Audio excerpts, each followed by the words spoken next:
Welcome to our channel mathematics success.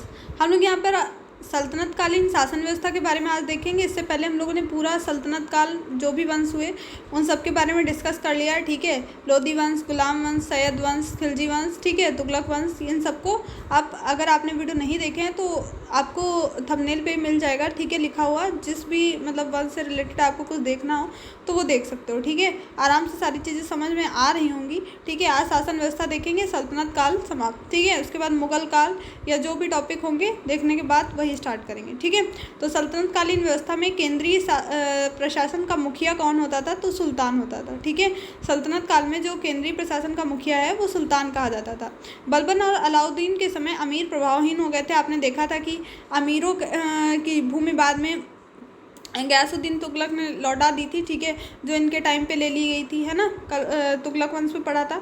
अमीरों का महत्व चरमोत्कर्ष पर कब था? लोधी वंश में। लोधी वंश में अमीरों का बहुत प्रभाव देखने को मिला। सल्तनत काल में मंत्रिपरिषद को मजलिस ए खलवत कहा जाता था, ठीक है। सल्तनत काल में जो मंत्रिपरिषद होती थी उसे क्या कहते थे? मजलिस ए खलवत कहा जाता था। मजलिस ए खास में मजलिस ए खलवत की बैठक होती थी, ठीक है। मजलिस ए खास एक जगह जहाँ पे मजलिस ए खलवत की बैठक होगी, ठीक है। बार ए खास, बार ए खास क्या है? इसमें सुल्तान सभी दरबारियों, खानों, अमीरों, मालिकों और अन्य रईसों को बुलाता था, ठीक है।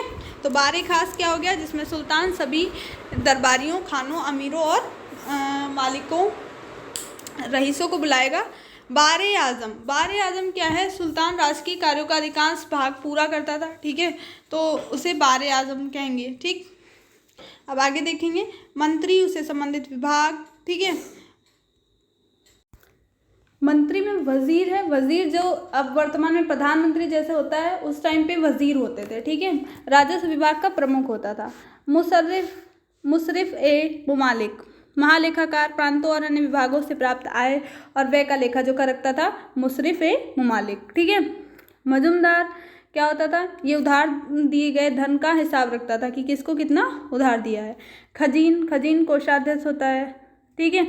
आरिज ए मुमालिक, आरिज ए मुमालिक क्या है? दीवाने अर्ज अथवा सैन्य विभाग का प्रमुख अधिकारी। दीवाने अर्ज किसको कहते थे? सैन्य विभाग को, ठीक है। सद्र और सद्र धर्म विभाग और दान विभाग का प्रमुख, ठीक है। सद्रुस सुदूर। काजी उल कजात, सुल्तान के बाद न्याय का सर्वोच्च अधिकारी, काजी उल कजात। बारीद ए मुमालिक गुप्तचर विभाग का प्रमुख अधिकारी था। और वकील ए दर सुल्तान की व्यक्तिगत सेवाओं की देखभाल करता था, ठीक है। तो इनमें से सारे नहीं याद रखने हैं। खजीन कोषाध्यक्ष याद रहेगा। मजूमदार ये उधार दिए गए धन का हिसाब लेखा जोखा रखता था, ठीक है। बरीद मुमालिक गुप्तचर विभाग था। दीवाने खैरात दान विभाग था। दीवाने बंदगान दास विभाग था, ठीक है। बंदगान मीन्स दास, खैरात मीन्स जो दान में दी जाए वही तो खैरात कहेंगे, खैरात बांटते हो, ठीक है। तो दीवाने खैरात दान विभाग। दीवाने इस्तिहाक ये पेंशन विभाग है, ठीक है। तो अब आगे देखेंगे।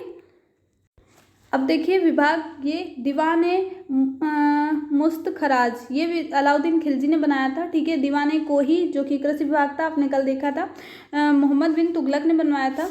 और दीवाने अर्ज बलबन ने। दीवाने बंदगान फिरोज शाह तुगलक। दीवाने बंदगान खैरात।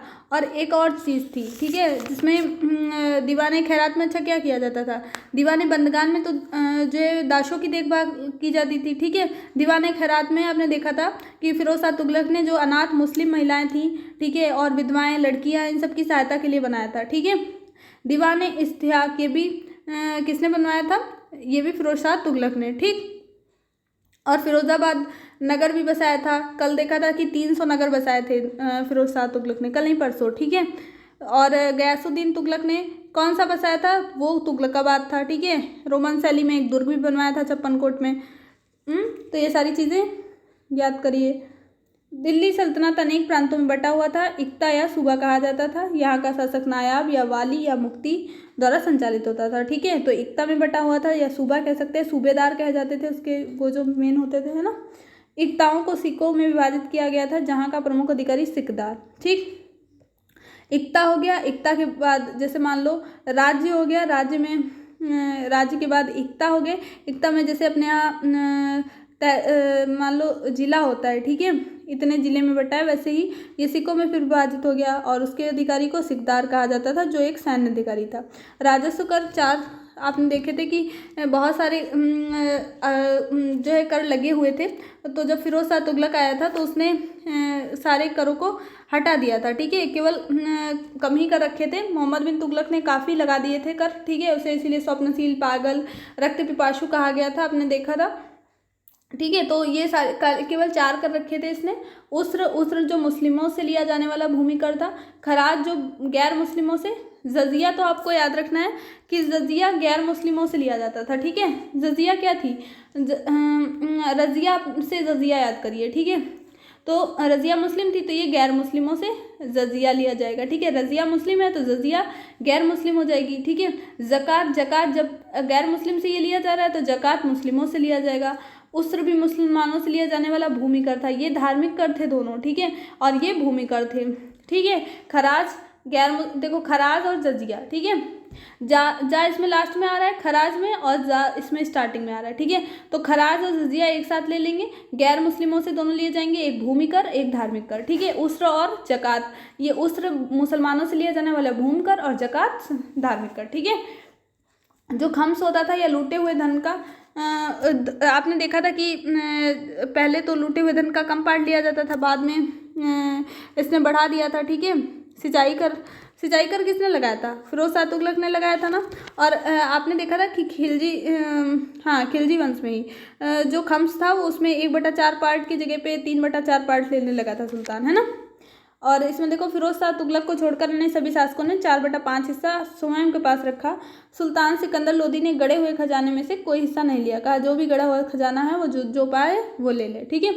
सिक्कों को परगना में विभाजित किया गया, अभी देखा, इक्ता में, इक्ता सिक में, सिक्के परगने में, ठीक है।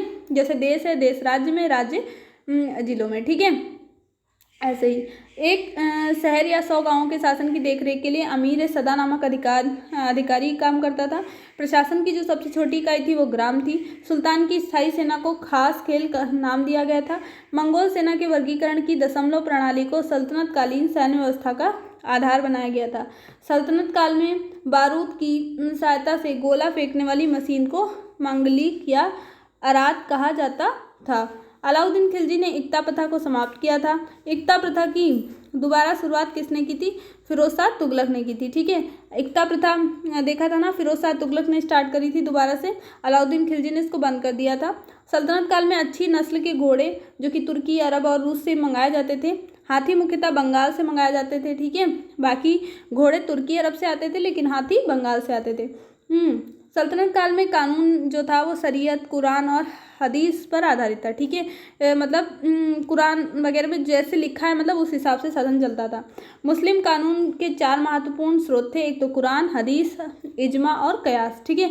एक ग्रंथ हैं, मतलब होंगे उन लोगों के, ठीक है। सुल्तान सप्ताह में 2 बार दरबार में न्याय करने के लिए उपस्थित होता था, जैसे मतलब तहसील में डीएम वगैरह बैठते हैं शिकायतें सुनने के लिए, ऐसे ही। सल्तनत काल में लगान निर्धारित करने के लिए मिश्रित प्रणाली को मुक्ताई कहा गया, ठीक है।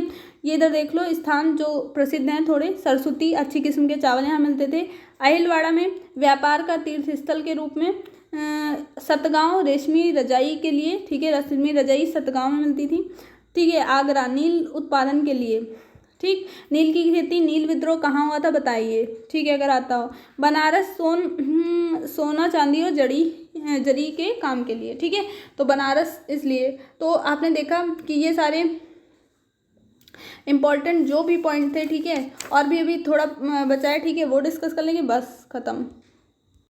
भूमि की माप जो करने के बाद क्षेत्रफल के आधार पर लगान का निर्धारण होता था। मसाहत कहलाता था, अगर उपजाऊ भूमि है तो ज़्यादा लिया जाएगा, कम उपजाऊ तो कम लिया जाएगा। शुरुआत किसने की थी ऐसा, अलाउद्दीन खिलजी ने की थी, कल देखा था, ठीक है। केंद्र के नियंत्रण में रहने वाली जो भूमि होती थी उसे खालसा कहा जाता था, मतलब जो सरकार के नियंत्रण में रहे एज अ मतलब सुल्तान के, ठीक है, नियंत्रण में जो होगी वो खालसा। अलाउद्दीन ने दान दी गई अधिकांश भूमि को छीनकर खालसा भूमि में परिवर्तित कर दिया, ठीक है। जो भी दान थी उनसे ले लिया वापस, कहा लाओ दान में दी थी वापस करो, फिर खालसा भूमि में उसको चेंज कर दिया, मतलब उस पर अपना नियंत्रण कर लिया।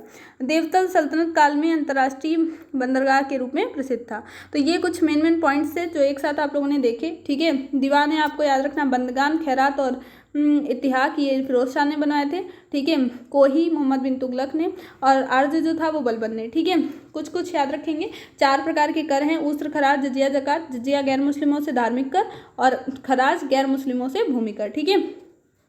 बाकी दोनों 2 बचे वो मुस्लिमों से भूमि और धार्मिक कर थे, ठीक है। और सिकंदर लोधी गढ़े हुए खजाने से कोई पार्ट नहीं लेता था, ठीक है। और फिरोज शाह को छोड़कर बाकी सब ने जो है 4/5 पार्ट रखा खजाने का, जो भी मिला लूटा पट्टा, ठीक है। खम्स कहते थे लूटे हुए धन को। और प्रशासन की सबसे छोटी इकाई ग्राम होती थी, ठीक है। और सबसे इक्ता सिक्कों में, सिक्का उसके बाद जो सिख था वो परगनों में, ठीक है। इस प्रकार से डिवाइड थे सारे। और जो बारूद की सहायता से गोला फेंकने वाली मशीन होती थी उसको क्या कहते थे, मंगलिक या अरात कहते थे, ठीक है। तो वो याद रखेंगे। एकता प्रथा को दोबारा से शुरू किया था फिरोज शाह ने, और बंद किसने कर दिया था, अलाउद्दीन खिलजी ने बंद कर दिया था। कुरान, हदीस, इजमा इन सब के आधार पर शासन व्यवस्था चलती थी। और जो लगान निर्धारित करने की इकाई थी वो मुक्ताई कहलाती थी, ठीक है। और देवतल क्या था, अंतर्राष्ट्रीय बंदरगाह के रूप में प्रसिद्ध था, ठीक। का अधिकांश खालसा भूमि किसने चेंज किया, अलाउद्दीन ने चेंज किया। तो ये सारे पूरा सल्तनत काल यहाँ पे समाप्त होता है, ठीक है। काफ़ी कुछ सीखा हमने सल्तनत काल में। एक बार टाइम पीरियड फिर से रिवाइज करिए, ठीक है। गुलाम वंश जो आता है वो 1206 से 1290 तक रहता है, ठीक है। और उसके बाद गुलाम वंश के बाद हमारा कौन सा वंश आता है, खिलजी वंश, जो कि 1290 से 1320 तक रहा, ठीक है। उसके बाद तुगलक वंश 1220 से 1398 तक रहता है। उसके बाद 1398 से 1414 तक कोई शासन नहीं रहता है, ठीक है। उस समय मतलब अलग अलग अटैक होते रहते हैं। उसके बाद सैयद वंश आता है 1414 से 1451 तक, ठीक है। और सैयद वंश के बाद लोधी वंश आता है 1451 से 1526 तक। उसके बाद अटैक होता है बाबर का, पानीपत की लड़ाई होती है और मुगल काल स्टार्ट हो जाता है, ठीक है। तो एक बार याद रखेंगे, एक ट्रिक है, ठीक है, कि सारे वंश लाइन से कौन कब तक रहा, ठीक है। गुलाब खिला तुमसे लो जी, ठीक है, लो जी कर लो, ठीक है। तो गुलाम वंश, ठीक है, पहला गुलाम वंश, खिला से खिलजी वंश, तू से तुगलक वंश, ठीक है। और सा से सैयद वंश, ठीक है। तुम से तुगलक, सा से सैयद और लोजी से लोधी वंश, ठीक है। गुलाम वंश 1206 से 1290 तक रहता है। खिलजी वंश 1290 से 1320 तक रहता है। और तुगलक वंश आपका 1320 से 1398 तक। और उसके बाद सैयद वंश आता है हमारा 1414 से 1451 तक। लोधी वंश हमारा 1451 से 1526 तक, ठीक है। इस प्रकार से सारे वंश आपको याद हो गए होंगे। टाइम पीरियड इसका पूछा जा सकता है। इन सब के संस्थापक आपको याद रखने हैं, ठीक है। गुलाम वंश की स्टार्टिंग किससे हुई थी, तो ये हमारी हुई थी कुतुबुद्दीन ऐबक से, ठीक है, जो कि गौरी का गुलाम था, ठीक है, उसको नियुक्त करके गया था। और खिलजी वंश जो था उसमें जलालुद्दीन फिरोज खिलजी ने स्थापना की थी। तुगलक वंश की गयासुद्दीन तुगलक ने की थी, ठीक है। सैयद वंश की खिलजी खां ने की थी। और बचा लोधी वंश की बहलो लोधी ने, ठीक है। तो इनके सबके संस्थापक आपको याद रखने हैं। और बाद में पानीपत की लड़ाई जो 1526 में होती है, जिसके बाद ये पूरा सल्तनत काल समाप्त हो जाता है और मुगल काल स्टार्ट होता है, ठीक है। अब मुगल काल हम लोग पढ़ेंगे कल से। बहुत ही अच्छा टॉपिक है ये भी। तो उम्मीद करते हैं आपको सब कुछ समझ में आया होगा और सारी चीज़ें याद हो गई होंगी। तो मिलते हैं नेक्स्ट वीडियो में। जय हिंद, जय भारत। अगर वीडियो पसंद आया है तो लाइक शेयर सब्सक्राइब करना ना भूलें।